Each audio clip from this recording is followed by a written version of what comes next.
కృషి మాది. స్థలమైన ఇల్లైనా ఖచ్చితమైన నమ్మకం మేఘనా కన్స్ట్రక్షన్ అండ్ బిల్డర్స్. మార్కెట్ లో అతి తక్కువ ధరలకే నిర్ణీత సమయంలో 100% వాస్తుతో ఇంజనీర్ల పర్యవేక్షణలో అనుభవజ్ఞులైన తాపీ మేస్త్రీలచే నెంబర్ 1 క్వాలిటీ హౌస్ మెటీరియల్స్ తో మీరు కోరుకునే విధంగా ఇంటి నిర్మాణములు చేపట్టబడును. అన్ని ప్రాంతాల్లో ఇల్లు స్థలాలు అమ్మబడును మరియు కొనబడును. ఇల్లు కట్టుకోదలిచిన వారికి ఇంజనీరింగ్ ప్లాన్ మీరు కోరిన విధంగా ఉచితంగా చేసి ఇవ్వబడును. Proprietor Jampala Prakash. Cell number 9493307777. ఇట్లు మేఘనా కన్సల్టెన్సీ. నమస్కారం. టుడే వీచర్ కి స్వాగతం. సమావేశం అనంతరం పత్రికా విలేకరుల సమావేశం ఏర్పాటు చేయడం జరిగింది. మీకు అందరికీ తెలుసు, ఈ మధ్య కాలంలో మనకి ఎలక్షన్స్ దగ్గరకు వచ్చిన తర్వాత వివిధ పార్టీలతో చర్చలు జరిపి అలయన్స్ ఏర్పడడం, అలయన్స్ కారణంగా మేము మార్చి 1వ తారీఖు నుంచి ఈరోజు వరకు మేము అనేక కారణాల చేత బిజీగా ఉండడం అంటే మీకు అందరూ తెలుసు. ఇది పార్టీ టికెట్ల కోసం విజయవాడో లేకుంటే ఢిల్లీనో లేకుంటే హైదరాబాదో రకరకాల ప్లేసులు తిరగడం వల్ల ఈ మధ్య కొంత రెగ్యులర్గా వెంకటగిరి కూడా రాలేకపోయాం. అదేవిధంగా నిన్నటి రోజున Bharatiya Janata party assembly list కూడా విడుదలైంది. తెలుగుదేశం పార్టీ వాళ్ళు లిస్టులో మన వెంకటగిరి అనౌన్స్ చేసిన తర్వాత మేము రాష్ట్ర పార్టీని క్లియర్గా అడగడం జరిగింది. ఈరోజు ఆంధ్రప్రదేశ్లో వెంకటగిరి నియోజకవర్గం అన్నింటిలో కూడా కేంద్ర ప్రభుత్వ పథకాలను ప్రజలకు అందించడంలో కావచ్చు, అదేవిధంగా రాష్ట్రము కేంద్రం ఇచ్చినటువంటి ఏదైతే కార్యక్రమాలు ఉన్నాయో ఆ కార్యక్రమాలను ప్రజానీకంలో తీసుకోవడం కావచ్చు, అదేవిధంగా ఈ ప్రాంతంలో ఏ సమస్యలు ఉన్నాయో పేద బడుగు బలహీన వర్గ సంబంధించినటువంటి పనులని కూడా అధికారుల దృష్టికి తీసుకురావడం, అవసరమైతే అక్కడ ధర్నాలు చేయడం, ఆర్డీఓ దగ్గర ధర్నాలు చేయడం, కలెక్టర్ దగ్గర ధర్నాలు చేయడం. మేము గ్రామాల్లో పర్యటన చేసినప్పుడు వివిధ సమస్యలు మా దృష్టికి వస్తే అక్కడి నుంచే అధికారులతో మాట్లాడి వాళ్ళకి గైడ్ చేసి, ఎందుకంటే అధికారులందరూ కూడా నాతో చాలా ఫ్రెండ్లీగా ఉంటారు. దానికి కారణం గత 25 సంవత్సరాల నుంచి నేను ఒక ప్రముఖ కాంట్రాక్టర్ను కావడం, వివిధ డిపార్ట్మెంట్లో పనిచేయడం, అందరితో కూడా నాకు స్నేహ బంధాలు ఉండటం. నేను ఇప్పుడు కూడా ఏ అధికారితో కానీ ఏ పబ్లిక్తో కానీ ర్యాష్గా మాట్లాడడం ఉండదు. మీకు అందరికి నాకు తెలిసినటువంటి విషయం. నేను చాలా నీతి నిజాయితీగా పనిచేసేటువంటి తత్వం ఉన్నటువంటి వాడు. నేను కొత్తగా ఈరోజు రాజకీయాలకు రాలేదు. 1987లో అఖిల భారత విద్యార్థి పరిస్థితి నుంచి ఆ రోజు ఏబీపీలో ఒక నాయకుడిగా ప్రవేశించి బీజేవైఎం బీజేపీ విధంగా 10 సంవత్సరాల క్రితం వెంకటగిరి నియోజకవర్గ 2013లో ఇన్ఛార్జిగా బాధ్యత తీసుకొని ఇక్కడ రావడం జరిగింది.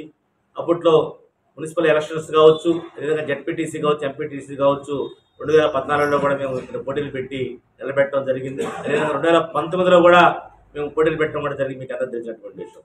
మేము 2014లో ఆ రోజు అలయన్స్ వల్ల ఆ రోజు పురుగొండ రామకృష్ణ గారికి సీటు కేటాయించడం, మేము అందరూ కూడా గట్టిగా పనిచేయడం జరిగింది. మేమే కష్టపడి వాళ్ళని కూడా గెలిపించుకోవడం జరిగింది. కానీ ఎంపీ కూడా బీజేపీ వచ్చినప్పటికీ బీజేపీ ఓడిపోవడం జరిగింది. ఇక్కడ ఎమ్మెల్యే గెలవడం జరిగింది. గెలిచిన తర్వాత వాళ్ళు మమ్మల్ని భారతీయ జనతా పార్టీ నాయకులు కావచ్చు, కార్యకర్తలు కావచ్చు అనేక రకమైనటువంటి ఇబ్బందులు పెట్టారు. అది చాలా మందికి తెలిసినటువంటి విషయం. అయినప్పటికీ కూడా వాళ్ళు పెట్టినటువంటి ఇబ్బందులు మేము తట్టుకొని ఆ రోజు కేంద్ర మంత్రిగా సింహపురి ముద్దుబిడ్డ ఆంధ్ర రాష్ట్ర జ్యోతి ముప్పవరపు వెంకయ్యనాయుడు గారు కేంద్ర పట్టణాభివృద్ధి శాఖ మంత్రి ఉన్నప్పుడు వారి ద్వారా వెంకటగిరి నియోజకవర్గానికి ఏ నియోజకవర్గానికి రానని నిధులు మేము తీసుకొచ్చి ఓవర్ హెడ్ ట్యాంకులు కావచ్చు, 112 ఓవర్ హెడ్ ట్యాంకులు కావచ్చు, అదేవిధంగా 133 గ్రామాలకి తారు రోడ్డు నిర్మాణం కావచ్చు, అదేవిధంగా మన వెంకటగిరి పురపాలక పట్టణానికి రైల్వే స్టేషన్ నుంచి కాశీపేట దాకా రోడ్లు కావచ్చు, అదే 49 కోట్లతో మనం అభివృద్ధి పనులు కావచ్చు, ఇవన్నీ కూడా కేంద్ర ప్రభుత్వం వెంకయ్యనాయుడు గారి ద్వారా ఎస్ఎస్ఆర్ నాయుడు చేసినట్టే తప్ప ఆ రోజు ఉన్నటువంటి ఎమ్మెల్యేలు కూడా ఏం చేయలేనటువంటి పరిస్థితి. ఉన్నటువంటి ఎమ్మెల్యేలు మేము తెచ్చినటువంటి గ్రాంట్ అన్ని కూడా వాడు శంకుస్థాపనలో ప్రారంభోత్సవాలు పర్సంటేజ్ మాత్రమే వాడు తీసుకొని పనిచేసినటువంటి విషయం మీకు అందరికీ తెలుసు. అదేవిధంగా 2019లో అప్పటి నుంచి మేము పనిచేస్తా ఉన్నాం. 2019లో ఈ ఎన్నికల్లో మరి నేను పోటీ చేయడం జరిగింది. నేను ఓడిపోయినప్పుడు కూడా ఓడిపోయిన 7 రోజుల తర్వాతనే మనకి అనేక సర్వేంద్ర కార్యక్రమాలు అక్కడి నుంచి మరలా అనేక కార్యక్రమాలు శ్రీకారం చుడుతూ ఇక్కడ నిరంతరాయంగా పనిచేసేటువంటి భారతీయ జనతా పార్టీ నాయకులు మీ ఎస్ఎస్ఆర్ నాయుడు అని చెప్పి మీరందరూ కూడా తెలుసుకోవాల్సినటువంటి అవసరం.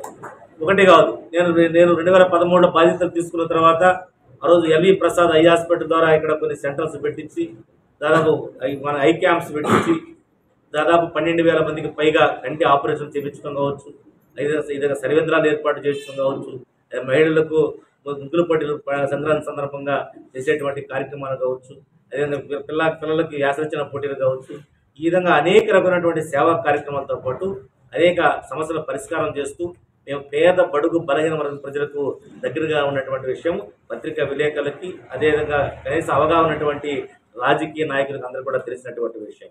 ఎక్కడ కూడా భారతీయ జనతా పార్టీ ఈ నియోజకవర్గంలో అన్ని మండలాల్లో ఆఫీసులు ఏర్పాటు చేసుకొని భారతీయ జనతా పార్టీ కార్యకర్తల మీద ఎలాంటి భారం పడకుండా అన్ని కూడా ఆర్థికపరమైనటువంటి విషయాలు కూడా నేనే జోక్యం చేసుకుని ఎక్కడ ఒక్క రూపాయి కూడా సందా తీసుకోకుండా నేను ఛాలెంజ్ చేస్తున్నాను. ఎక్కడైనా ఎస్ఎస్ఆర్ నాయుడు అనే వ్యక్తి ఎవరి దగ్గర ఒక్క రూపాయి సందా తీసుకొని నిరూపిస్తే వాళ్ళకు ₹1,00,00,000 నేను బహుమతి ఇస్తానని చెప్పి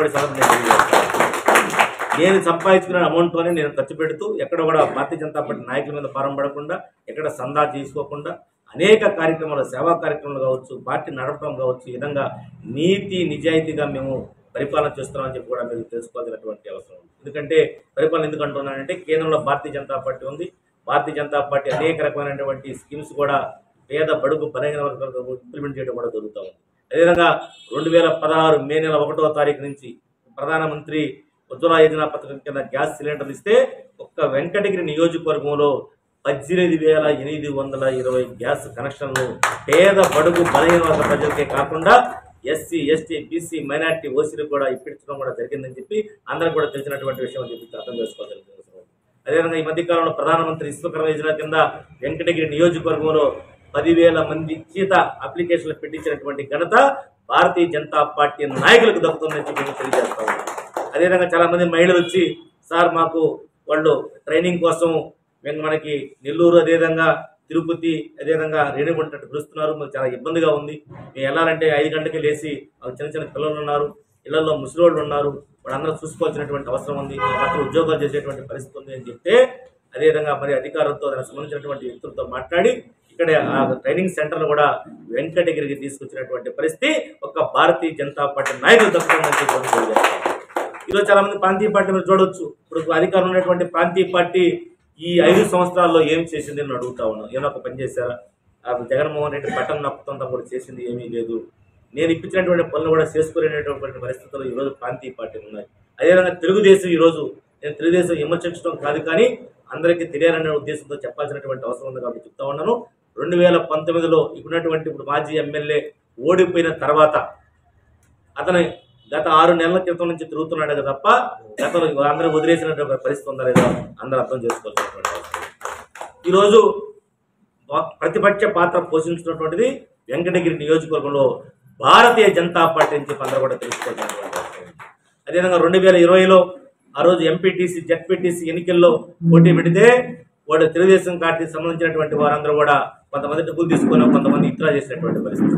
కానీ భారతీయ జనతా పార్టీ ఎన్ని ఎంపీటీసీలు పోటీ పెట్టినా, ఎన్ని జెడ్పీటీసీలు పోటీ పెట్టినా, ఎన్ని మున్సిపల్ కౌన్సిల్ పోటీ పెట్టినా ఒక్క సీటు కూడా వాళ్ళు ఇతర చేసుకోలేనటువంటి పరిస్థితి ఈరోజు వైసీపీకి ఏర్పడిందని చెప్పి మరొక్కసారి మీకు అందరినీ తెలియజేస్తాను.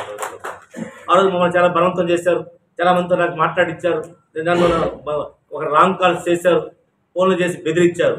కానీ ఎస్ఎస్ఆర్ నాయుడు అనే వ్యక్తి ఎవరికి భయపడని చెప్పి ఆ రోజు నిరూపణ చేసామని చెప్పి కూడా ఈ సందర్భంగా నేను తెలియజేస్తున్నాను సోదరులు.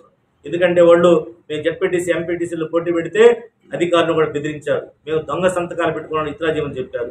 అది మేము తెలుసుకొని భారతీయ జనతా పార్టీ నాయకుల్ని కార్యకర్తలను ఎవరైతే మనం నామినేషన్ వేయిస్తామో వాళ్ళందరూ కూడా మా దగ్గర పెట్టుకొని వాళ్ళందరూ కూడా మేము మా కస్టడీలోకి తీసుకొని వాళ్ళందరూ దొంగ సంతకాలు పెడుతున్న ఉద్దేశంతో వాళ్ళందరినీ కూడా ఎస్సీసీ స్టేట్ ఎలక్షన్ కమిషన్ ఆఫీస్ దగ్గర తీసుకెళ్లి అక్కడ ఒక ధర్నా పెట్టి అక్కడ ఒక ప్రెస్ మీట్ పెట్టి ఆ యొక్క స్టిప్పింగ్స్ మా రాష్ట్ర అధ్యక్షులు ఆ రోజు ఉన్నటువంటి కన్నా లక్ష్మీనారాయణ కూడా అక్కడ పిలిపించుకొని అక్కడ ప్రెస్ మీట్ పెట్టి తర్వాత అవన్నీ కూడా స్క్రిప్ట్స్ అన్ని కూడా ఆర్ఓసీకి రిటర్నింగ్ ఆఫీసర్ పంపిస్తే ఆ రోజు ఒక్కరిని కూడా విత్డ్రా చేసుకోలేని పరిస్థితి మన రాష్ట్రంలో ఏదైనా ఉందంటే ఒక వెంకటగిరి నియోజకవర్గం అని చెప్పి అందరూ కూడా తెలుసుకోవాల్సినటువంటి అవసరం అని చెప్పి తెలియజేస్తానని సోదరుల ఈ విధంగా నీతి నిజాయితీగా పనిచేసేటువంటి తత్వం ఎస్ఎస్ఆర్ నాయుడికి మమ్మల్ని నమ్ముకున్నటువంటి మా కార్యకర్తలకి మా నాయకులకి మా మండల సంబంధించినటువంటి అందరూ కూడా ఉందని చెప్పి అందరూ గమనించాల్సినటువంటి నాకైతే పూర్తి నమ్మకం పడింది. ఎందుకంటే వెంకటగిరి నియోజకవర్గం అన్ని విధాల ఈరోజు భారతీయ జనతా పార్టీ ఒక చాప కింద నీరులా విస్తరించింది.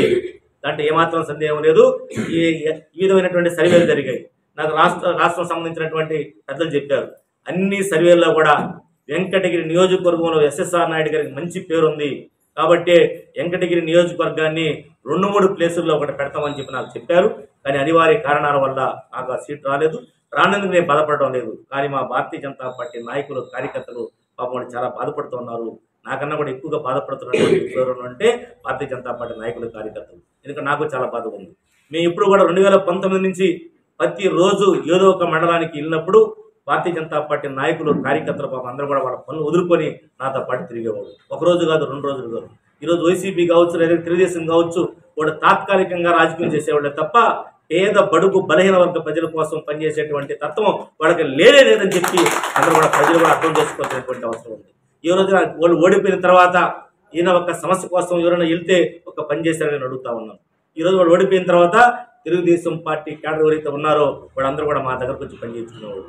గతంలో ఇక్కడ వైసీపీ ఓడిపోతే వైసీపీ నాయకులు మా దగ్గర పనిచేసుకున్నారు. కానీ ఈరోజు మా దగ్గరకు ఎవరు వచ్చినా మా ఏ పార్టీ ఓటేసేమని అడగకుండా పనిచేసేటువంటి తత్వం ఉన్నటువంటి వారు ఎస్ఎస్ఆర్ నాయుడు మా భారతీయ జనతా పార్టీ నాయకులు అని చెప్పి మరొకసారి ప్రజలందరూ కూడా గుర్తించాల్సినటువంటి అవసరం ఉంది.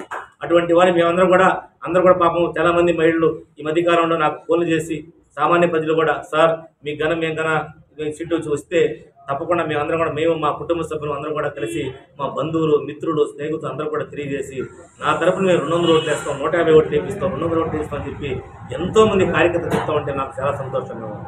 నాకు సీటు రానప్పుడు కూడా ప్రజలు నా పక్కనున్నారు, నాకు అండదండగా ఉన్నారనేటువంటి సంతృప్తి నాలో ఉంది. అందుకోసమే నాకు సీటు వచ్చినా రాకపోయినా నేను ఎమ్మెల్యేగా నేను రేపు నేను పోటీ చేసినా చేయకపోయినా ప్రజల యొక్క ఆదరణ నా పైన ఉందని చెప్పి నేను పూర్తిగా నమ్ముతున్నాను. రాబోయేటువంటి రోజుల్లో ఏ అయితే పథకాలు ఉన్నాయో అన్నీ కూడా నేను పూర్తిగా ఇంప్లిమెంట్ చేస్తాను. అందరూ కూడా ఉపయోగపడేటువంటి కార్యక్రమాలు చేస్తాను. నాకు ఒకటే బాధ, కానీ వెంకటగిరి పురపాలక పట్టణం కావచ్చు, వెంకటగిరి నియోజకవర్గంలో అనేక పనులు చేయాల్సినటువంటి అవసరం ఉంది. ముఖ్యంగా ఆ పనులు ఎవరు పట్టించుకునేటువంటి పరిస్థితి.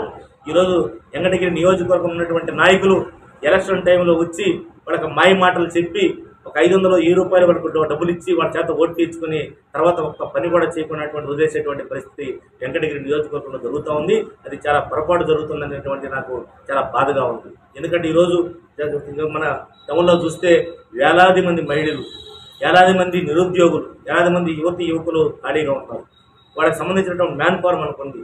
ఆ మ్యాన్ పవర్ కావాల్సినటువంటి ప్రాజెక్టులు కనీసం 10 ప్రాజెక్టులు 10 ఫ్యాక్టరీలు కన్నా మనం ఏర్పేట నుంచి ఎంగటెడ్డిపల్లి దాకా తీసుకొచ్చి అక్కడక్కడ పెట్టి ఈ మ్యాన్ పవర్ ఉపయోగించుకుంటే ఒక్కొక్క మహిళకి కనీసం 20,000, 30,000, 35,000 శాలరీ వచ్చేటువంటి అవకాశం ఉంది. అదేవిధంగా యువకులకు ఆ ఉద్యోగం వచ్చేటువంటి అవకాశం ఉంది. అదేవిధంగా పరిశ్రమలకి వాళ్ళకి మ్యాన్ పవర్ అందించేటువంటి అవకాశం ఉంది. ఆ విధమైనటువంటి దృష్టి ఆలోచించేటువంటి పరిస్థితులు ఎవరో లేదు. కాంగ్రెస్ కావచ్చు, తెలుగుదేశం కావచ్చు, ఏ పార్టీ కూడా ఆలోచించేటువంటి పరిస్థితి లేదు. వాడు కేవలం వెంకటగిరి ప్రజలంటే వాళ్ళకి ఏ పని చేయాల్సినటువంటి అవసరం లేదు. ఒక 1000 రూపాయలు వాళ్ళ చేతిలో పెడితే వాళ్ళకి ఓట్లు వేస్తారు. ఓట్లు వేసిన తర్వాత ఓడికోరు మాకెవరు, తర్వాత మళ్ళీ ఎలక్షన్ మళ్ళీ వెళ్దాం అనేటువంటి ఆలోచనలు ఈరోజు పార్టీలు ఉన్నాయి. అది కూడా అందరూ కూడా ప్రజలు ఈరోజు గమనిస్తూ ఉన్నారు. ఎందుకంటే మేము భారతీయ జనతా పార్టీ తరఫున మహిళలు ఎంతోమంది, అదేవిధంగా యువకులు అందరూ కూడా చేరి ఈ మధ్య కాలంలో అనేక స్కీమ్స్ ఇంప్లిమెంట్ చేస్తున్నాం. కాబట్టి వాళ్ళందరిలో మేము ఉన్నాం. ఈరోజు భారతీయ జనతా పార్టీ వైపు అందరూ చూస్తూ ఉన్నారు. భారతీయ జనతా పార్టీ ఎంతోమంది యువకులు విద్యావంతులు అందరూ కూడా చేరుతూ ఉన్నారు. ఇది మాకు చాలా శుభ పరిణామం. కాబట్టి పార్టీ నిర్ణయం ఏదైనా ఉన్నప్పటికీ మేము తప్పకుండా పార్టీ నిర్ణయం పక్కన పోవాలి. కాబట్టి